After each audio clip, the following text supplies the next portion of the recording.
Lahore press club میں اقرا club کی ہفتہ وار نشست محمد اشرف داعی نظام قرآن کی زیر صدارت ہوئی، جس میں شرکاء نے سورہ جاثیہ کی آیت 23 پر گفتگو کی۔ تجمل شیخ نے تلاوت اور محمد اشرف نے نعت شریف سے نشست کا آغاز کیا۔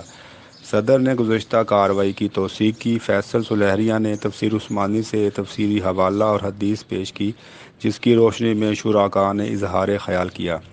صدر نے گفتگو سمیٹتے ہوئے کہا کہ بت پرستی دراصل خواہشات پرستی کی مجسم صورت ہے۔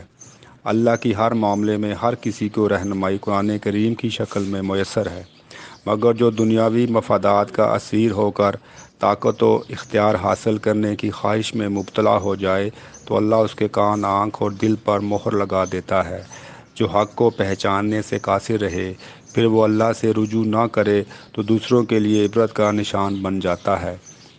آخر میں نادر رانا نے احسان الحق اظہر، راشد تیمور کے والد کی مغفرت، اخلاق باجوہ کے لیے صحت، بے گناہ قیدیوں کی رہائی اور فلسطین کی فتح و نصرت کی دعا کرائی۔